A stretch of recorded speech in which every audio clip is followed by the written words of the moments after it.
बदनाम झाले याचा आम्हाला अतिशय शल्य आहे. अगदी अगदी नक्कीच.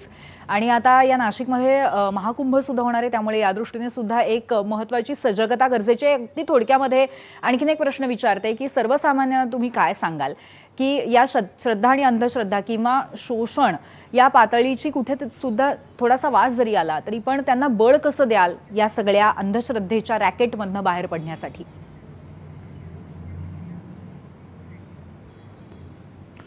नाही, जे सनातन वैदिक धर्माचे पालक असलेले जे पंडित आहेत, जे आचार्य आहेत, ज्यांचं अध्ययन झालंय, ज्यांच्या ठिकाणी सलक्षणता आहे, आज आमचं काळाराम मंदिराचं पुजारी घराणं 27 पिढ्या आमच्या घरात वेद अध्ययनाची संपूर्ण प्रक्रिया चालली आहे.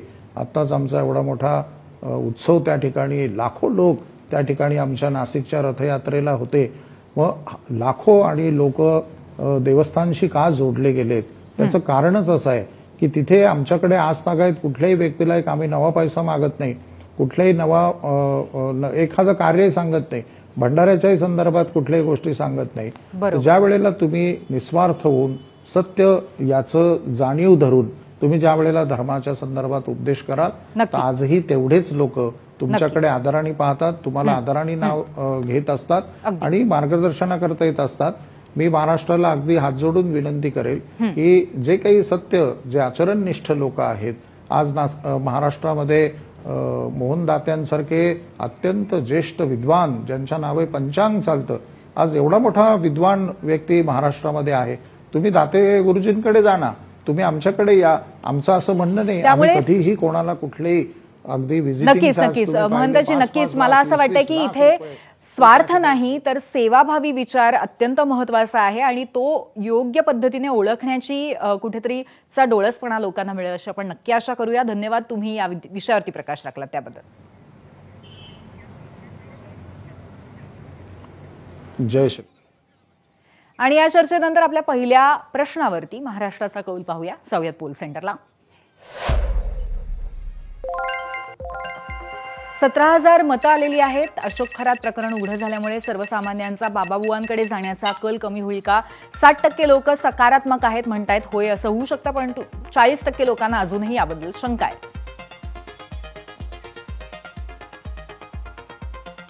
यानंतर एक छोटासा ब्रेक घेणार आहोत. पाहत रहा एबीपी माझा.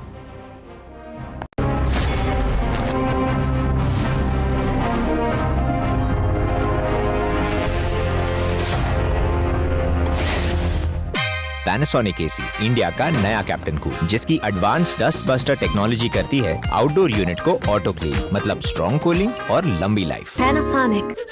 15 ते 18% दरवाढ अपेक्षित होती, जे काही शिफारशी आल्या होत्या. पण एकंदरीत युद्धजनक परिस्थिती पाहता, युद्धजन्य परिस्थिती बघता आणि येणाऱ्या काळातली थोडी महागाई बघता, समजा असं जर परिस्थिती निर्माण झाली की महागाई वाढता, अशा वेळी अधिक आर्थिक भार लोकांवर येऊ नये, मालमत्तेवर येऊ नये, याकरता मागच्या वर्षीचा मूल्यदर यावर्षी सुद्धा तसाच ठेवण्यात आलेला आहे. महसूल विभागाकडून मालमत्तेच्या रेडिडेक्टरबाबत महत्त्वाची घोषणा करण्यात आली. यंदा कोणतीही दरवाढ न करता दर जैसे तेच ठेवण्याचा निर्णय घेण्यात आला. 15 ते 18% वाढ अपेक्षित असताना युद्धजन्य परिस्थिती आणि महागाईचा भार टाळण्यासाठी सरकारनं हा निर्णय घेतला. तर डीपी प्लॅन नंतरही 2025-26चेच दर लागू राहणार आहेत. तसंच पुढील काळात मुंबई, पुणे, ठाणे, कल्याण आणि संभाजीनगरमध्ये मायक्रोझोनिंगचा प्रयोग होणार असल्याचं बावनकुळेंनी सांगितलं. या निर्णयामुळे 2011 पूर्वीच्या शासकीय जागांवरील करांना दिलासा मिळणार आहे. विलिनीकरणाची चर्चा जाहीर करणं याचा अर्थ की आता दादा गेलेत आणि विलिनीकरण थांबलं तर आता विलिनीकरण नंतर होईल. याचा आता विलिनीकरणाच्या नंतरचं सिनारिओ टोटल बदलतो. आता म्हणजे माझा काय त्याला विरोध होता अशाला काय भाग नाही. मला त्या गोष्टीची अगोदर माहिती होतीच. दादाने सांगितली होती, आता कोणी काय म्हणेल मला माहिती होतं की नाही. राष्ट्रवादीचे प्रदेशाध्यक्ष सुनील तटकरे यांनी राष्ट्रवादीच्या विलिनीकरणाबाबत मला आधीच माहिती होतं असं काल जाहीरपणे मान्य केलं. एबीपी माझाच्या पॉडकास्टमध्ये या संदर्भात तटकरेंनी वक्तव्य केलं होतं. मात्र आपला राष्ट्रवादीच्या विलिनीकरणाला कधीच विरोध नव्हता असं तटकरेंनी म्हटलं. तटकरेंच्या याच विधानावर आता शरद पवारांच्या राष्ट्रवादी पक्षाकडून प्रतिक्रिया येऊ लागल्या.